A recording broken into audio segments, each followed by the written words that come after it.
Hello friends, welcome to ISPCS solutions hub.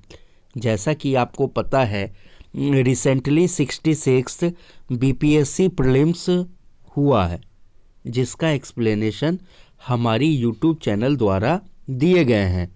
उसी क्रम में इस वीडियो में हिस्ट्री का एक्सप्लेनेशन किया जा रहा है। इस बार BPSC में 35 क्वेश्चन हिस्ट्री से पूछे गए हैं, जिसमें 28 क्वेश्चन एंशिएंट, मेडाइवल और मॉडर्न से पूछा गया है और 7 क्वेश्चन बिहार हिस्ट्री से पूछा गया है। और यदि हम प्रकृति की बात करें कि क्वेश्चन का लेवल कैसा था, तो BPSC ने इस बार तुलनात्मक रूप से पिछले कुछ वर्षों के दौरान इस वर्ष के हिस्ट्री के जो प्रश्न हैं वो अधिक सहज प्रकृति के थे। कहने का मतलब ये है, यदि आप थोड़ा सा ध्यान दे देते तो आप इस क्वेश्चन में 35 क्वेश्चन को आप आसानी से हल कर सकते थे। एक दो क्वेश्चन कंसेप्चुअल थे, अदरवाइज फैक्चुअल क्वेश्चन थे। तो चलिए देखते हैं उसका विस्तृत सॉल्यूशन डिस्कशन कि क्या है उसका। और इससे आपको फ़ायदा ये मिलेगा कि आप इस क्वेश्चन के माध्यम से इससे रिलेटेड चीज़ें और भी जान पाएंगे और इस माध्यम से आपको बहुत सारे उत्तर मिलेंगे जो आप अगले एग्ज़ाम में इसको पुट कर सकते हैं इससे संबंधित। Thank you so much. चलिए स्टार्ट करते हैं। हमारे पास पेपर BPSC 66 BPSC प्री का सेट A है। इसमें 61 क्वेश्चन हिस्ट्री से दिए गए हैं। तो हम आगे बढ़ते हैं। तो हमारे पास जो 61 नंबर क्वेश्चन है, निम्न में से किस हड़प्पन नगर में जूते हुए खेतों के निशान मिले हैं? हड़प्पन नगर, ठीक है। तो इसमें ऑप्शन दिया गया है। पहला ऑप्शन है कालीबंगन, तो इसका आंसर भी कालीबंगन होगा। क्यों? तो कालीबंगन में जो बंगन शब्द है उसको पंजाबी में चूड़ी कहते हैं। कालीबंगन अर्थात तांबे की काली चूड़ी। वर्तमान में राजस्थान के हनुमानगढ़ जिले में ये अवस्थित है। यह 4000 ईसा पूर्व से भी अधिक प्राचीन मानी जाती है और 2900 ईस्वी पूर्व तक आते आते ये विकसित नगर था। 1952 में अमलानंद घोष ने इसकी खोज की थी। BK थापर एवं BV लाल ने 1961 से लेकर 69 में यहाँ उत्खनन कार्य संपन्न किया और यहाँ से जूते हुए खेत का साक्ष्य मिलता है। यहाँ से पूजा करने का साक्ष्य मिलता है। जैसे कि देखेंगे आप कि हवन कुंड मिला हुआ है यहाँ से, इस तरह से, और सौंदर्य प्रसाधन के सामान भी यहाँ से मिले हुए हैं। तो इस प्रकार इसको प्रश्न का उत्तर A ऑप्शन है, कालीबंगन। अब हम चलते हैं 62 नंबर क्वेश्चन पे।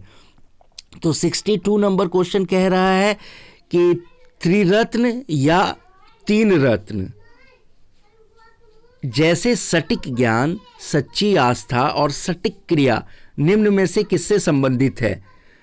तो यदि हम त्रिरत्न की बात करें, 3 रत्न की बात करें, रत्नत्रय की बात करें, तो ये कंसेप्ट बौद्ध और जैन दोनों में है। बट यहाँ पे एक्सप्लेन कर दिया गया है कि त्रिरत्न क्या है? सटीक ज्ञान, सच्ची आस्था और सटीक क्रिया। तो इस और जो इसको एक्सप्लेन किया गया है, इसके अकॉर्डिंग इसका आंसर हो जाएगा जैन धर्म, क्योंकि बौद्ध धर्म में त्रिरत्न बुद्ध, धम्म और संघ कहलाता है और जैन धर्म में सम्यक दर्शन, सम्यक ज्ञान तथा सम्यक चरित्र है। इसका मीनिंग ये है, इसमें से किसी एक का भी अन्य दो के बिना अलग अस्तित्व नहीं हो सकता। आध्यात्मिक मुक्ति के लिए ये तीनों आवश्यक है। चलिए अगला प्रश्न है, इनमें से किस शासक ने चतुर्थ बौद्ध संगति में कश्मीर में आयोजित की? इसमें से किस शासक ने चतुर्थ बौद्ध संगति कश्मीर में आयोजित की? तो इसका उत्तर होगा कनिष्का। कनिष्का इसलिए उत्तर होगा क्योंकि जो पहला बौद्ध संगति था वो पहला बौद्ध संगति 487 ईसा पूर्व 487 ईसा पूर्व सप्तपर्णी गुफा राजगृह अजात शत्रु के शासनकाल में, और इसके अध्यक्ष थे महाकश्यप। सेकंड जो हुआ था वो 387 ईसा पूर्व, और ये कहाँ हुआ था? वैशाली। किसके अंतर्गत? तो कालाशोक के अंतर्गत, और ये इसके अध्यक्ष थे सब्बाकामी। थर्ड जो हुआ था, थर्ड बौद्ध संगीति, वो 251 ईसा पूर्व पाटलिपुत्रा, और इस किसके संरक्षण में? तो अशोक के संरक्षण में, और मोगलीपुत्र तिस्सा इसके अध्यक्ष थे। और चतुर्थ जो हुआ वो प्रथम शताब्दी ईस्वी कुंडलबन जो कि कश्मीर में है, और कनिष्का के शासनकाल में, और इसके अध्यक्ष वासुमित्र। इस क्वेश्चन से इससे रिलेटेड जो भी मैंने एक्सप्लेनेशन किया है, इससे कहीं ना कहीं हिस्ट्री के प्रश्न से एक बन जाते हैं, और बीपीएससी में तो इसका अलग ही महत्व है। तो इसलिए इस तरह के प्रश्न पे आप ज़रूर ध्यान देंगे, एक्सप्लेनेशन को भी देखेंगे। चलिए अगला क्वेश्चन 66 क्वेश्चन है। इसमें कहा गया है कि ये ध्यान देने वाली क्वेश्चन है, इस पे जरूर ध्यान दीजिएगा। निम्न में से किस भारतीय दर्शन ने परमाणु सिद्धांत का प्रतिपादन किया? तो अब कह रहा है निम्न में से किस भारतीय दर्शन, तो हम परमाणु सिद्धांत की बात करते हैं तो वैशेषिक और न्याय, तो ये जो दोनों हैं वैशेषिक और न्याय, दोनों ही दर्शन परमाणु से संसार की शुरुआत मानते हैं। इनके अनुसार सृष्टि रचना में परमाणु उपादान कारण और ईश्वर निमित्ति कारण है। इसके अनुसार जीवात्मा वो विभू और नित्य है, और दुखों का खत्म होना ही मोक्ष है। ये कौन कहता है? तो वैशेषिक और न्याय, ये दोनों कहते हैं। न्याय के जो प्रवर्तक थे वो अक्षपाद गौतम, और वैशेषिक के प्रवर्तक जो थे वो महर्षि कनाद। हाँ, न्याय में ये है, इन दोनों में ये अंतर भी एक देख लेते हैं। न्याय बात करता है अंतर जगत और ज्ञान की मीमांसा को प्रधानता देता है, वहीं वैशेषिक दर्शन बाह्य जगत की विस्तृत समीक्षा करता है। तो इसका आंसर बी और डी ये दोनों होंगे, तो इससे आंसर हो जाएगा ई ऑप्शन। उपयुक्त में से कोई नहीं, उपयुक्त में से एक से अधिक। चलिए आगे बढ़ते हैं। 65 नंबर क्वेश्चन है कि किस दिल्ली सुल्तान ने रक्त लौह की नीति को अपनाया था? तो इस प्रश्न की हम बात करते हैं तो इसका उत्तर है बलबन ने रक्त लौह की नीति को अपनाया था। फिर वर्ल्ड हिस्ट्री में आप देखेंगे कि रक्त लौह की नीति को बिस्मार्क भी अपनाते हैं। तो इस तरह से इसका उत्तर है बलबन। क्यों बलबन? क्योंकि गुलाम वंश ने 84 वर्षों तक शासन किया, जिसमें से बलबन का शासन 40 वर्ष तक का रहा, और बलबन वही था जिसे इल्तुतमिश ने 40 दल के अंतर्गत ये अमीर खरीद कर लाया गया गुलाम अमीर था। तो जिस कारण से अब रक्त लौह की नीति यदि बलबन नहीं अपनाता तो उसके शासन को मान्यता नहीं दी जाती। तो इसलिए उसने अपनी रक्त की शुद्धता की बात की। उसने कहा अपने आप को अफरासियाज वंशज, और लौह की नीति इसलिए अपनाया उन्होंने क्योंकि वो जिस स्थिति से, जिस कैटेगरी से आए थे, तो उसमें अपने आप को यदि प्रधानता नहीं देते तो इनके दुश्मन इन पे हावी हो जाते। तो इसी बहाने इन्होंने बहुत सारे अपने दुश्मनों को, आंतरिक दुश्मन, बाह्य दुश्मन जैसे तुगलक खां, इन सबको इन्होंने मरवाया। और जहाँ इन्होंने शासन की नीति में प्रशासन में अनुशासन को फॉलो किया कि दरबार में कैसे बैठना है, किस तरह से अपने पक्ष को रखना है, हंसना नहीं है, इस तरह की बातें इनकी दरबार में होती थी। तो इन्होंने रक्त लौह की नीति को अपनाया था। चलिए अब अगला क्वेश्चन पे हम चाहते हैं। अगला क्वेश्चन 66 नंबर है कौन सा मध्यकालीन भारतीय साम्राज्य व्यापक स्तर पर स्थानीय स्वशासन के लिए प्रसिद्ध था? स्थानीय स्वशासन जो आज आप देखते हैं पंचायती राज में, तो इसका उत्तर है इस पल्लव ने भी किया था और चोल ने भी, ठीक है, बट यहाँ पे ऑप्शन पल्लव नहीं है तो चोल है, तो ये इसका आंसर हम देखेंगे क्या, तो चोल आंसर होगा। उत्तर मेरू अभिलेख के माध्यम से हमें जानकारी मिलती है। ग्राम स्वशासन की पूर्ण इकाई थे। ग्राम का प्रशासन ग्रामवासी के हाथों में था। ग्राम को 30 भागों में विभाजित किया जाता था। निश्चित योग्यता रखने वाले व्यक्ति को चुना जाता था, जैसे अभी चुना जाता है, आप वोट करते हैं ना, उसी प्रकार एक निश्चित योग्यता रखने वाले व्यक्ति को, उस योग्यता में क्या क्या था, जैसे कुछ उदाहरण लेते हैं, वह उस ग्राम का निवासी हो, आज भी आपको देखने को मिलता है, वो उस ग्राम का निवासी हो, 35 से 70 ईयर्स के बीच का, उसके उम्र 35 से लेकर 70 वर्ष होने चाहिए, उनका अपना घर होना चाहिए, 1.5 एकड़ से अधिक भूमि का स्वामी होना चाहिए। तो इस तरह से स्थानीय स्वशासन हमें चोल के शासनकाल के अंतर्गत प्रशासन में दिखता है। अगला क्वेश्चन है, अगले क्वेश्चन की हम बात करते हैं तो पित्राद्योरा प्राचीनकारी निम्न में से किससे संबंधित है? तो पित्राद्योरा ये मुगल काल चित्रकला की विशेषता है, मुगल काल की विशेषता है और ये मुगल कालीन ऐतिहासिक कला है। इसमें क्या होता है, उत्कृष्ट पद्धति से कटे व जरे हुए, तरासे हुए, चमकने वाले रंगीन पत्थर के टुकड़ों को पत्थर में चित्रकारी की जाती है। ये पहला ऑप्शन, ये सजावटी कला है, इसका प्रयोग सर्वप्रथम रोम में किया गया था और यदि हम मुगल काल में देखते हैं तो इसका सर्वाधिक और बहुत ही विशिष्ट प्रयोग एतमादौला का मकबरा जो आगरे में स्थित है उसमें दिखाई पड़ता है। तो ये एक उत्कृष्ट दीवारों में अर्धकीमती पत्थर जड़कर फूलों की नक्काशी करता है, नक्काशी करना, ये कहलाता है पित्राद्योरा। 68 क्वेश्चन, किस मुगल शासक ने चित्रकारी के लिए कारखाने बनवाए? तो ये अकबर जो थे वो चित्रकारी के लिए कारखाने बनाए। कैसे? तो अकबर के शासनकाल के दौरान चित्रकला को एक शाही प्रतिष्ठान या कारखाने के रूप में आयोजित किया गया, जिसे तस्वीर खाना कहलाता था, जिसे तस्वीर खाना, जहां चित्रकारों के ने काम किया।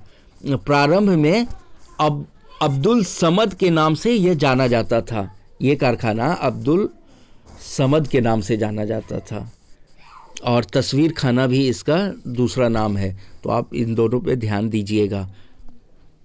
अगले प्रश्न पे चलते हैं। अगला प्रश्न, बंगाल में द्विशासन प्रणाली किसके द्वारा लागू की गई? ये बीपीएससी का फेवरेट क्वेश्चन है क्योंकि द्विशासन प्रणाली वो किसी न किसी रूप में पूछ ही लेता है। तो इस पे हम बात करते हैं कि ब्रिटिश ईस्ट इंडिया कंपनी में रॉबर्ट क्लाइव जो है, तो रॉबर्ट क्लाइव द्वारा बंगाल में दोहरी शासन की प्रणाली शुरू की गई। यह 1765 से लेकर 1772 तक चला।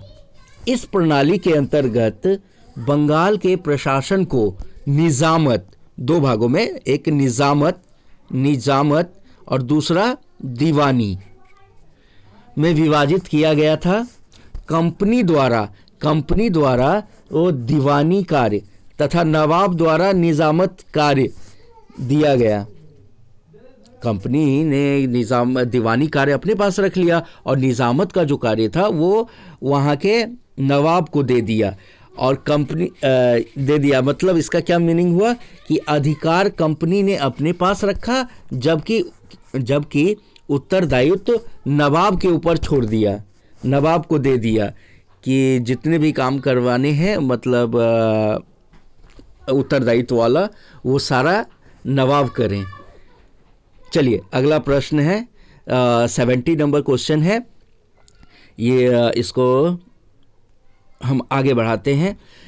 इनमें से किसने 1893 में शिकागो में आयोजित धर्म संसद में भाग लिया? तो 1893 में शिकागो में आयोजित धर्म संसद में भाग लेने वाले थे स्वामी विवेकानंद। तो स्वामी विवेकानंद ये धर्म संसद में 1893 में गए और हिंदू धर्म का प्रतिनिधित्व किया। यह धर्म की पहली विश्व संसद थी। इसे 11 से 27 सितंबर 1893 तक आयोजित किया गया।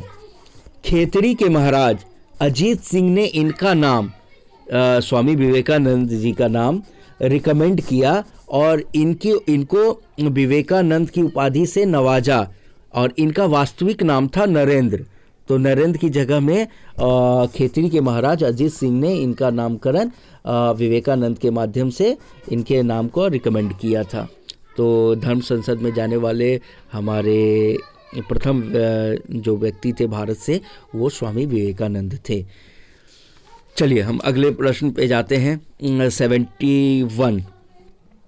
71 क्वेश्चन जो है 1923 में स्वराज पार्टी का गठन किसने किया? तो 1923 में स्वराज पार्टी का गठन CR दास और मोतीलाल नेहरू जी के द्वारा किया गया। इसमें जब चौरी चौरा की घटना 1922 के बाद असहयोग आंदोलन की वापसी गांधी जी ने ले लिया, तो इन लोगों ने CR दास और मोतीलाल नेहरू और इनके सहयोगियों ने मिलकर एक नई पार्टी की स्थापना की जिसका नाम 1923 में स्वराज पार्टी रखा गया। इसे परिवर्तनवादी भी ये कहलाते हैं। इसमें जो CR दास हैं ये अध्यक्ष थे और मोतीलाल नेहरू ये महासचिव थे और इसके माध्यम से ये केंद्रीय लेजिस्लेटिव असेंबली का चुनाव भी लड़ा, जो कि असहयोग आंदोलन के दौरान ये प्रस्ताव आया था कि केंद्रीय लेजिस्लेटिव असेंबली का चुनाव हम नहीं लड़ेंगे कांग्रेस की तरफ से। बट इन्होंने जब ये अपनी पार्टी बनाई तो केंद्रीय लेजिस्लेटिव असेंबली में इन्होंने चुनाव भी लड़ा। तो हमारा आंसर C ऑप्शन है। अब हम आगे बढ़ते हैं अगले प्रश्न की ओर। तो अगले प्रश्न 72 प्रसिद्ध नाटक नील दर्पण जिसमें इंडिगो की खेती करने वाले किसानों के दमन का चित्रण किया गया की रचना किसने की? तो नील दर्पण की रचना दीनबंधु मित्र ने किया और ये नील दर्पण बंगाल का प्रसिद्ध नाटक है। इसके रचयिता दीनबंधु मित्र हैं। इसकी रचना बंगाल में नील आंदोलन के नील विद्रोह कब? तो 1858-59 ईस्वी के दौरान हुआ। कोलकाता के नेशनल थिएटर में सन 1872 में खेला गया यह पहला व्यावसायिक नाटक था। कोलकाता के नेशनल थिएटर में, ये फैक्ट आप लोग जान लीजिए। तो इसका आंसर हो गया ऑप्शन D। अगला प्रश्न है 1760 का प्रसिद्ध वांडीवास का युद्ध अंग्रेजों द्वारा किसके खिलाफ लड़ा गया? तो इससे पहले 1759 में डचों के साथ अंग्रेजों ने लड़ा था। उसके बाद 1760 में फ्रांसीसियों के साथ, किसके साथ? फ्रांसीसियों के साथ अंग्रेजों ने वांडीवॉस का युद्ध किया था। फ्रांसीसियों की हार हुई और पौंडीचेरी अंग्रेजों को सौंपना पड़ा। यह युद्ध सप्तवर्षीय युद्ध का ही हिस्सा था। ये यूरोप में चल रहे सप्तवर्षीय युद्ध 56 से लेकर 62 में जाके इसका निष्कर्ष निकला। तो वहाँ जो सप्तवर्षीय युद्ध चल रहे थे 56 से 63 तक चला था यूरोप में, ये उसी का एक हिस्सा था। और ये युद्ध निर्णायक रहा क्योंकि फ्रांसीसियों की राजनीतिक शक्ति को खत्म एवं अंग्रेजों का नया उदय हुआ। यहाँ पे आपको देखने को मिलेगा कि फ्रांसीसियों की राजनीतिक शक्ति क्षीण हुई और अंग्रेज का एक नया उद्भव हुआ। तो हमारा उत्तर है ऑप्शन ए। 74 क्वेश्चन में चलते हैं कि निम्न में से किस अधिनियम ने भारत में पृथक निर्वाचन मंडल का आरंभ किया। तो पृथक निर्वाचन मंडल ऑप्शन डी भारतीय परिषद अधिनियम 1909, इसका उत्तर होगा। 1909 में भारत परिषद अधिनियम, जिसे मार्ले मिंटो सुधार भी कहा जाता है, इस अधिनियम द्वारा पृथक निर्वाचन मंडल के सिद्धांत को भारत में पहली बार मान्यता मिली। मुसलमानों को प्रतिनिधित्व के मामले में विशेष रियायतें मिली, जैसे केंद्रीय व प्रांतीय विधानसभा में जनसंख्या के अनुपात में अधिक प्रतिनिधि भेजने की रियायतें, मुस्लिम मतदाताओं के लिए आय की योग्यता को भी हिंदू की तुलना में कम रखा गया। तो इस तरह से उनके लिए एक पृथक निर्वाचक मंडल दिया गया और ये जो अधिनियम है वो मार्ले मिंटो नाम से भी जाना जाता है। अब हम अगले प्रश्न की बात करें तो अगले प्रश्न में 75 नंबर क्वेश्चन है। उस 75 नंबर क्वेश्चन में ये कहा गया है 1831 में बुद्धो भगत के नेतृत्व में कोल विद्रोह किस क्षेत्र में हुआ। तो कोल विद्रोह, इसका आंसर ऑप्शन बी है। इसका आंसर ऑप्शन बी है।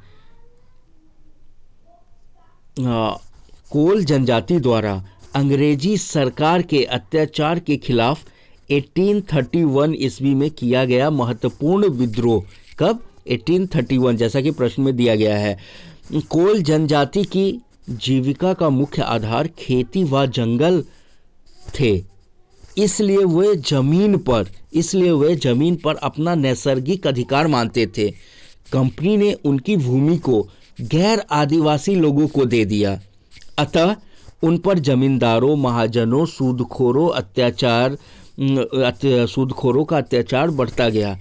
इसके विरुद्ध उन्होंने बुद्धो भगत, जोआ भगत और मदारा महतो, तो इन तीनों का नाम आप जान लीजिएगा। इसमें क्वेश्चन में बुद्धो भगत ही दिया गया है, तो लेकिन बुद्धो भगत, जोआ भगत और मदारा महतो के नेतृत्व में कोल विद्रोह प्रारंभ किया गया। यह छोटा नागपुर पठार वाला क्षेत्र अर्थात सिंह भूमि का क्षेत्र था। तो हमारा ऑप्शन बी। अब हम अगले प्रश्न की ओर चलें तो अगले प्रश्न में आप दिख रहा है कि 1857 में के विद्रोह का नेतृत्व किसने किया। ये बिहार का पीटी का भी बहुत ही मतलब इम्पॉर्टेंट क्वेश्चन है और मेंस के लिए भी इम्पॉर्टेंट है कि 1857 में बिहार से का नेतृत्व करने वाले का योगदान भी पूछ लिया जाता है, नाम के साथ भी पूछ लिया जाता है। तो इसका उत्तर कुंवर सिंह है। तो कुंवर सिंह है। बिहार के शाहाबाद, पटना, गया जिले के विद्रोहियों के प्रमुख, बिहार जो था उस समय इन तीन का प्रमुख केंद्र था। किनका? शाहाबाद, पटना और गया। ठीक है। तो शाहाबाद जिले के जगदीशपुर के 80 वर्षीय बाबू कुंवर सिंह थे जिन्होंने इस विद्रोह का नेतृत्व किया। पटना और दानापुर में भी विद्रोह हुए, लेकिन अंग्रेजों ने इसे दबा दिया गया। तो यहाँ के विद्रोही जगदीशपुर आ गए। किनके नेतृत्व में? तो कुंवर सिंह के नेतृत्व में। इन्होंने किन्होंने? कुंवर सिंह ने। कुंवर सिंह ने सर्वप्रथम अपने जिले शाहाबाद को अंग्रेजी राज से मुक्त कराया। कुंवर सिंह जगदीशपुर से निकलकर आजमगढ़, जो उत्तर प्रदेश में है, आजमगढ़ में अतरोलिया नामक स्थान पर डेरा जमाया। अतरोलिया में मिलमैन के नेतृत्व में आई अंग्रेजी सेना, किसके नेतृत्व में? मिलमैन के नेतृत्व में आई अंग्रेजी सेना को इन्होंने पराजित किया। इनके विद्रोह को समाप्त करने के लिए डेम्स के नेतृत्व में एक और सेना भेजी गई। आजमगढ़ के पास कुंवर सिंह ने मिलमैन और डेम्स की संयुक्त सेना को भी पराजित किया। अब कैनिंग ने मार्क के नेतृत्व में एक सेना भेजी। किसके नेतृत्व में? मार्क के नेतृत्व में एक सेना भेजी। कुंवर सिंह ने इसे भी पराजित कर भगा दिया।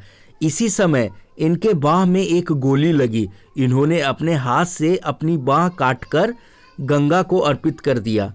22 अप्रैल 1858 ईस्वी को कुंवर सिंह ने अपने रियासत जगदीशपुर में पुनः प्रवेश किया, लेकिन 24 घंटे बाद ही ली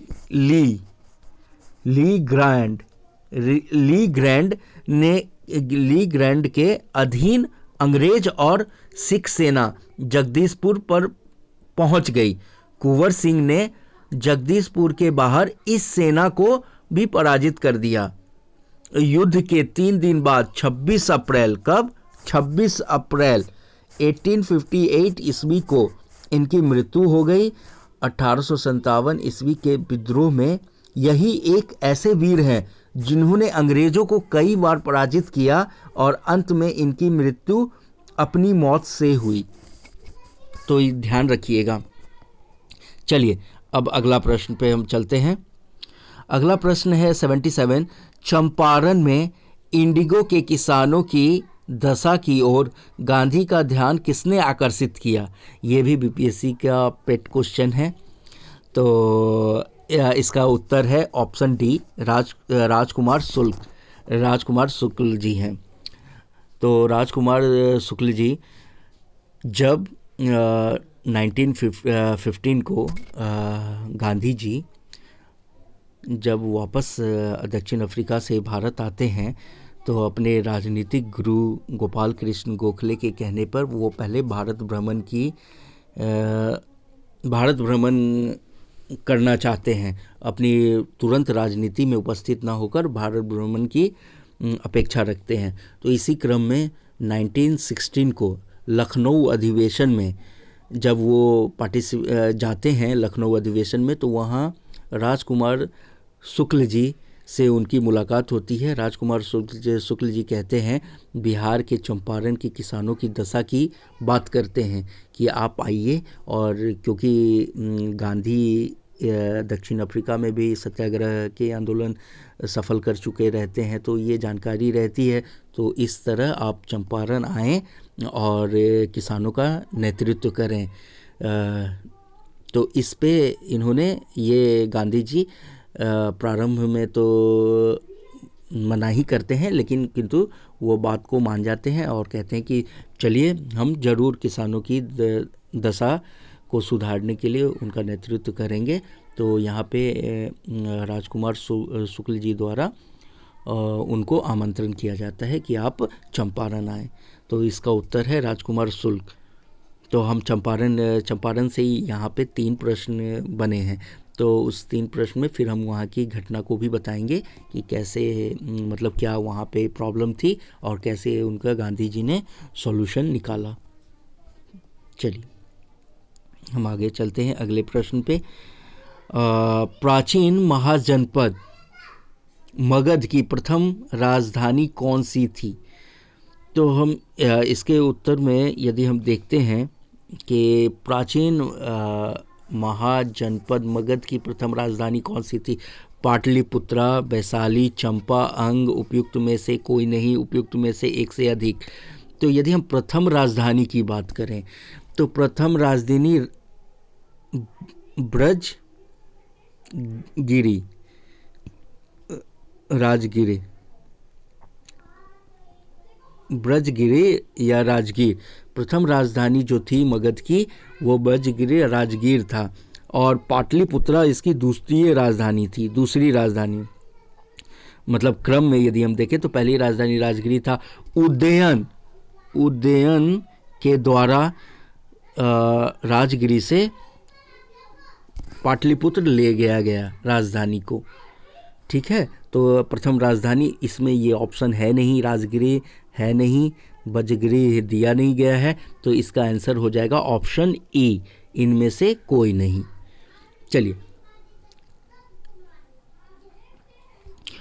स्वामी सहजानंद निम्न में से किससे संबंधित थे? तो ये बिहार स्पेशल से भी संबंधित हैं और प्लस मॉडल से भी आप इसको उसमें भी देख सकते हैं।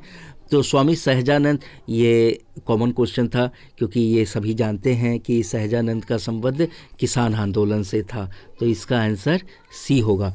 और ये किसान आंदोलन प्लस भारतीय किसान सभा जो 28 और 29 में आपको देखने को मिलता है, तो उससे भी ये सहजानंद जुड़े हुए थे। और जब 36 में जाके किसान सभा होती है तो उसके भी अध्यक्ष पद पे सहजानंद ही रहते हैं, उनके अध्यक्ष भी सहजानंद ही हैं। तो इस तरह से ये किसान आंदोलन से संबंधित थे। अब हम अगले प्रश्न की बात करें तो यह निम्न में से कौन सा भारत में गांधी जी का प्रथम सत्याग्रह आंदोलन था जिसमें उन्होंने सविनय अवज्ञा का प्रयोग किया? तो इस प्रश्न की यदि हम बात करें तो इसका उत्तर कहा अभी कि चंपारण से हमारे पास 3 प्रश्न आए हैं इस बीपीएससी 66 बीपीएससी में, तो इसका उत्तर चंपारण है। तो चंपारण की यदि बात करते हैं तो चंपारण में जो भी वहाँ पे जितने यहाँ पे जो चंपारण में गांधी जी ने सत्याग्रह का पहला प्रयोग भारत में 1917 में बिहार के चंपारण ज़िले में किया। और वो तो मैंने पहले भी बताया कि राजकुमार शुक्ल जी के आमंत्रण पे। चंपारण की घटना 20वीं सदी के प्रारंभ में शुरू हुई थी। यहाँ नील के खेती में काम करने वाले किसानों पर यूरोपीय मालिक बहुत अधिक अत्याचार करते थे। किसानों को अपनी ज़मीन के कम से कम 3/20 भाग पर नील की खेती करना तथा उन मालिकों द्वारा तय दामों पर उन्हें बेचना पड़ता था। इसे 3 कठिया प्रणाली भी कहते थे।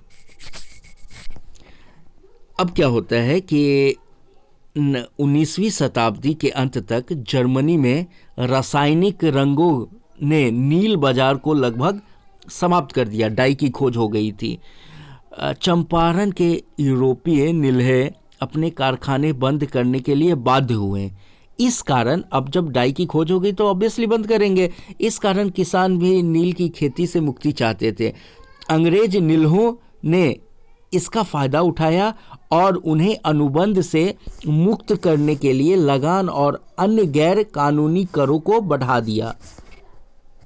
1917 ईस्वी में चंपारण के एक किसान राजकुमार शुक्ल ने गांधी जी से लखनऊ में भेंट की और उन्होंने चंपारण आने का आग्रह किया। जैसा कि बताया मैंने आमंत्रण।